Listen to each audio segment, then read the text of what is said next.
Channel 6 mobile app is now even better. Download it today. Weather headlines on News Channel 6, brought to you by Southpaw Roofing.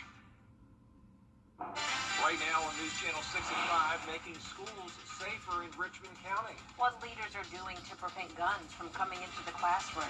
As your News at 5 starts now.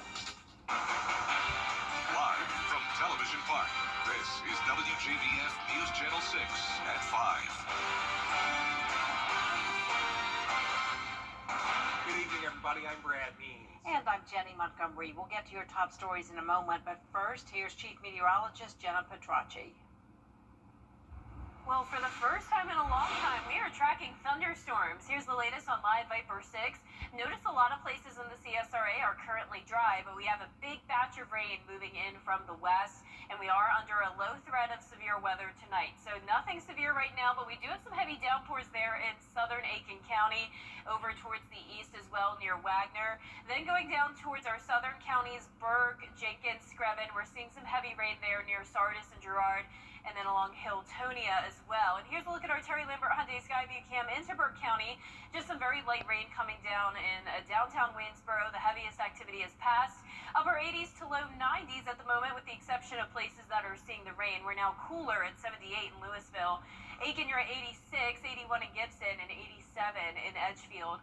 Notice our western counties in particular are a whole lot cooler than it was 24 hours ago.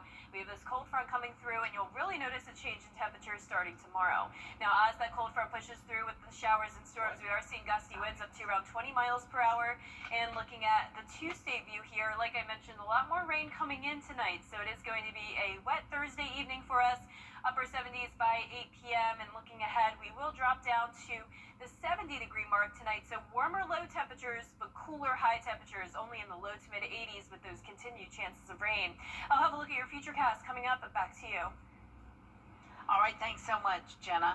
Tonight, we continue our week-long series of stories on the one-year anniversary of Hurricane Helene as our area remembers and recovers. We're taking a look now at progress in Columbia County. Here's Kim Vickers.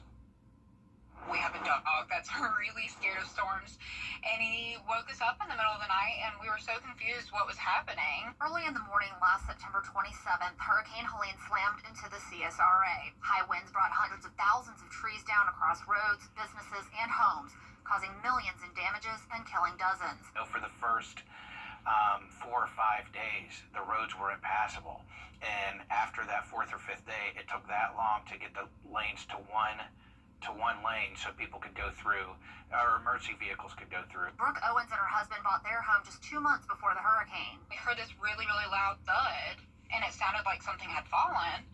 And my husband looked out the window, and he was like, our oak tree is falling on the house. Owens tells me that getting their new home repaired after the storm while trying to live as normally as possible was hard. So we moved into the house in June, got engaged in August, planned our wedding, and we didn't get married till February, and now we're having a baby. We didn't move back into our house until May. Rick James and his wife lived at their home in Martinez for 30 years. No one was there during the storm because the couple had moved into a new home a few months before. When they got to the house to survey the damage, they were shocked. Early that morning, our neighbors called us and told us that it was destroyed. We're finally able to come, it just, like I said, it just took your breath away. You're thankful you weren't here and devastated at what happened. This week, Rick and Stephanie watched as the home they loved and raised their kids in was demolished. Rick says it was very difficult to see. She cried. And, you sit there and you just remember all the stuff you did here. Sean Granado, director of EMA in Columbia County, says most of the cleanup process is done. He adds that it was a lot of work, but he's proud of the county employees who stepped up to help. If you look at a resume or an application, they always say, and other duties as assigned. Most of the people that came in for the hurricane didn't do their job. They did the job to help put the community back together. Granado tells me that there are a few areas that still need repair in some parks and other public areas, and that the county is working to get it done as soon as possible. In Columbia County, Kim Vickers, WJBF News Channel 6. A lot of devastation just a short year ago. A deadly shooting at Augusta Mall Tuesday continues to raise questions about how the Richmond County Sheriff's Office handled a prior related shooting. During a news conference Wednesday, Richmond County Sheriff Gino Brantley confirmed that 17-year-old Devin McLean, that's the victim at the mall, and other people who took part in that shooting were involved in another one, this one back in June in Harrisburg. Sheriff acknowledging that his office made mistakes in that case. Reports or emails that were sent from the DA requesting us to complete the file on the case report, and we didn't do so in a time frame which was conducive to them. When asked how the sheriff's office plans to avoid a similar situation in the future, the sheriff responded, "They have to do a better job." An aggravated assault investigation is underway in Thompson.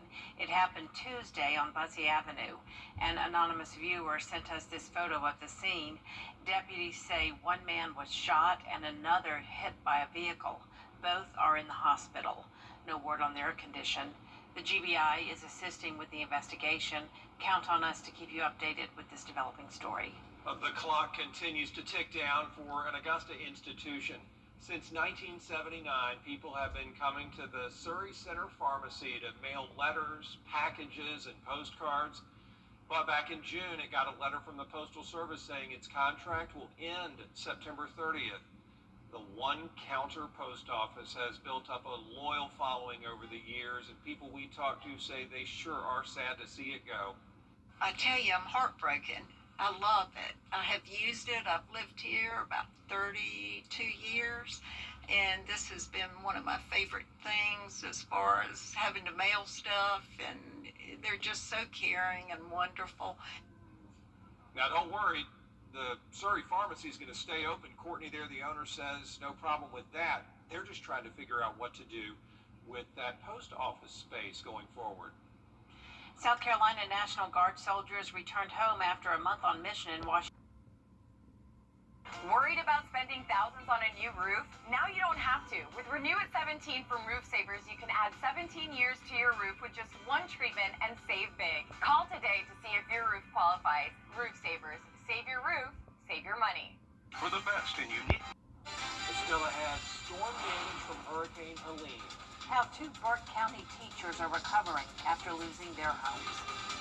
And could we be talking about additional tropical impacts next week? I'll have the answer when we return. Weather headlines on WJBF News Channel 6. Brought to you by Southpaw Roofing. Roofing done right. Here at Medical Associates. Trusted since 1945. Now, your most accurate forecast with WJBF Live 5/6. Welcome back. I hope you're enjoying your Thursday, and hopefully you're enjoying this beneficial rain that we're finally seeing. Now, unfortunately, there are some storms with the rainfall, but nothing severe at this time. We do have some lightning strikes and heavier downpours to our west. That's going to move into our northwestern county shortly. But as for the CSRA, it's very hit or miss activity. You can see a lot of counties are dry.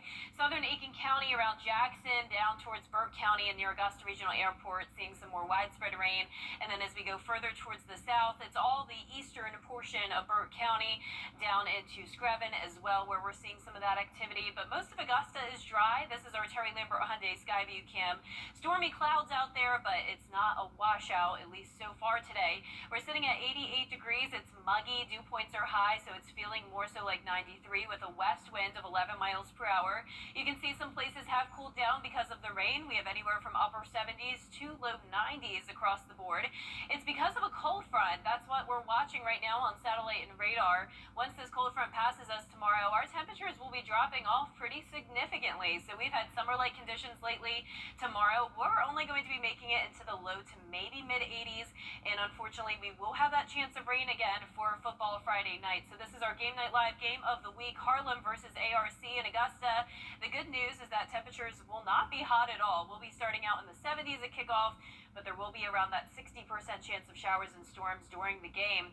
So a 60% chance of rain Friday and Saturday, drying out on Sunday, and then notice that 40% chance on Monday and Tuesday. We are watching the tropics, and that'll determine how much rain we will end up seeing, and we'll get into that in just a moment. But as for tomorrow, there is a minor threat of excessive rainfall across the entire CSRA, so some flooding possible.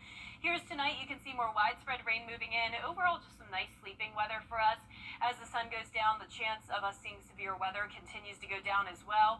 When you're headed out the door Friday morning, some showers around as well, but drying out by the afternoon. Now, once we get into the later afternoon and evening, this would be around kickoff for those football games.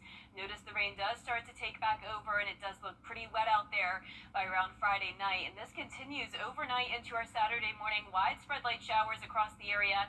The rain looks to let up, though, by Saturday evening by around 5 o'clock, pretty early on. So by Saturday night, if you're headed out and about, things should look pretty good. Now, here's the latest on the tropics. We're watching this invest area. This is soon to become Imelda.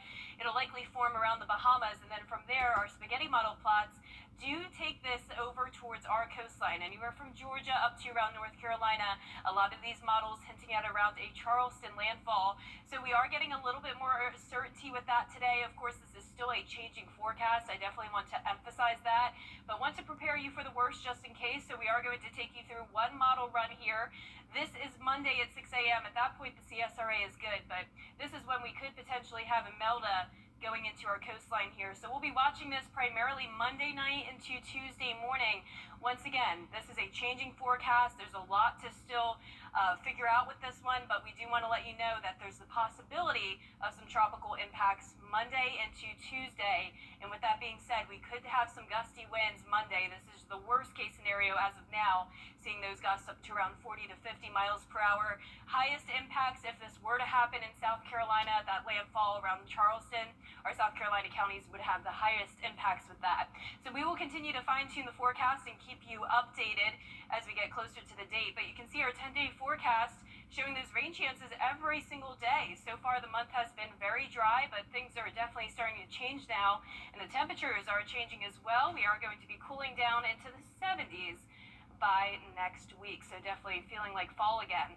Well, I sat down with two teachers from Burke County who had to rebuild their homes after Hurricane Helene.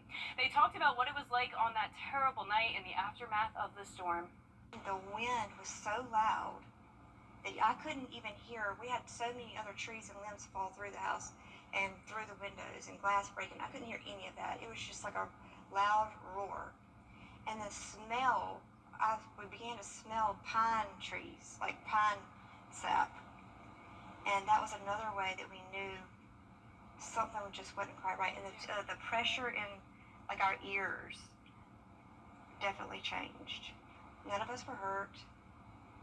We were all in the right place at the right time, so I thank you for that. It kind of humbles you a little bit, I think, when you're looking at it all, this devastation, and never thought that it was you, and never thought that you'd be waiting 2.5 hours for a family member to just know that they were safe. And then next thing you know, our neighbors are coming out. They're using chainsaws. They're getting us out. You know, at that point, nobody's worried about just me.